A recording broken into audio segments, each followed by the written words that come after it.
I'm working in my house right now, but this mattress was actually a huge mattress, and this mattress is thick. This thing is thick. If you can tell, this is my arm. That goes up here. That's a thick mattress. And it was one that my daughter was going to throw away because it had a bad spot on it. But I didn't need it to be so big, so I cut it down. And let me tell you, this thing right here, I don't know. I got it in two pieces because it wasn't quite long as I want, and I don't know how I'm going to adapt it. But this goes back to what I was saying about sometimes you got to think outside the box.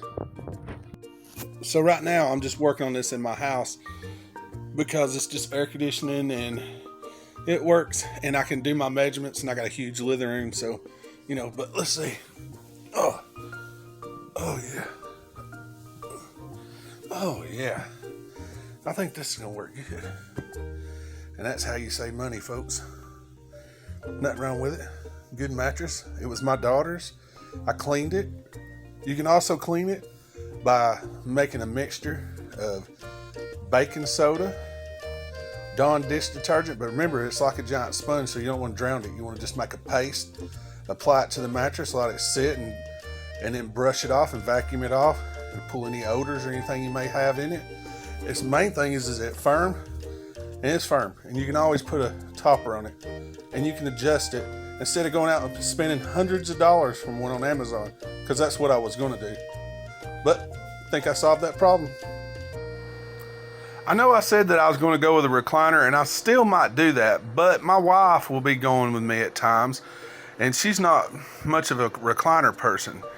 So when I got in there and started doing the measurements, I started realizing, for example, this chair I'm sitting in now is 42 inches across with the arms. Now I can pull the arms in because they're the big oversized ones, but I'm trying to find a recliner that's more narrow, because what I want to do is have one part of it is the recliner, and then right beside it is a bed which could act as a day bed during the day someone could sit on, and that way when my wife comes along we'll have room.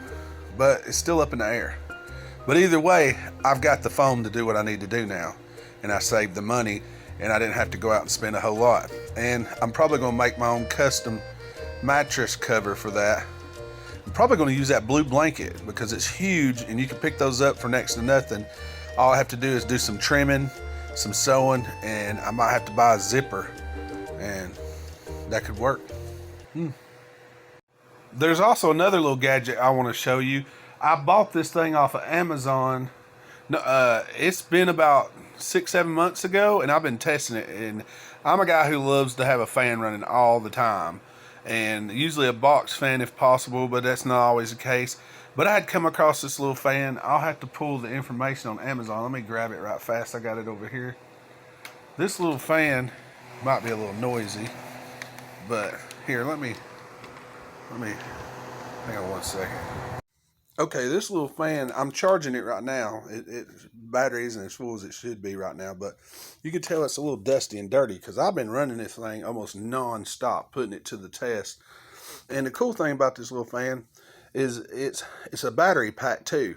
So if I need to charge my phone, I can flip this over, open that there, and I got a C charger port. I got a USB there, and you can power things from the USB. You can also charge through this C charger, and either way. But the cool thing about this little fan, and actually comes with a little remote. And this little thing, and the top half of it adjusts. You can point it straight up, point it straight down. And if you flip it over, you'll notice it's got a little hook in there. You can pop that up and hang it from something. That little cardboard.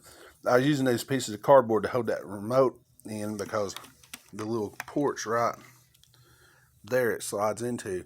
And it's a little loose. So, ingenuity. But you can see it's got a timer where you can run it so long. It's got, so you can turn it on with the remote. I ought to aim the camera, shouldn't I? Turn it on. Got 4 settings. It also has a, where's it at? On. And this is cool. It oscillates, turns on its own. And not only that, it's got a little light. It's bright too. I want to say it's got 3 settings. But I've been putting this thing through the test, and I'm quite impressed with it. We have a lot of tornadoes where we're at, and it comes in handy to have a backup to charge my phone.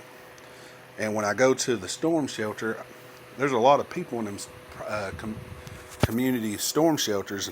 I take this little thing with me, help circulate some air. Now, I know you got your typical questions that you ask. Well, how long does it go? How does it do this? I'm just no redneck. I can't tell you all that. But I will tell you this. This is what it will do. I charge it up, and it sits on my nightstand right now in my living room while I'm doing my builds and everything else. But I do know this. Me and my wife, we argue and fight over the fan. We got a fan in our bedroom, and she likes to be on that side of the bed because there's no power outlet on the other side.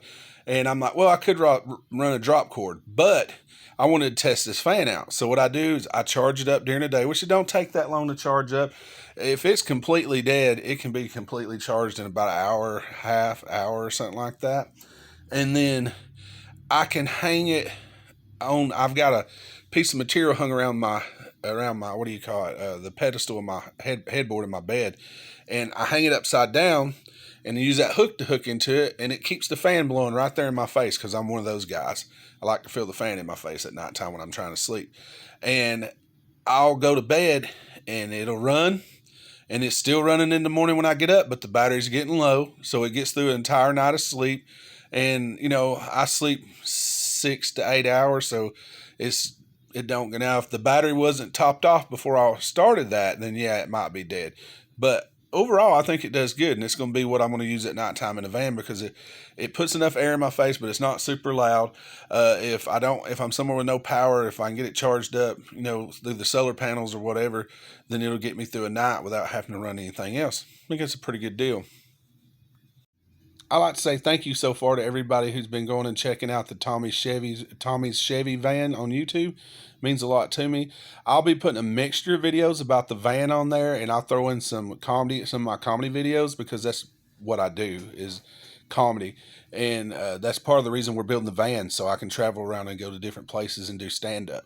So there'll be a mixture in there. So if you don't mind, always, if you can, leave me a comment. Let me know that I'm not doing none of this just for the heck of it. I want to like to know somebody's watching and getting something out of it or appreciate what they're doing, because it is time out of my day that I could be using to do something else. And if it does good, I'll keep it up. But if not, then I'll give it a while. And if it doesn't, then I just won't do it because there's a lot of people that's already doing it.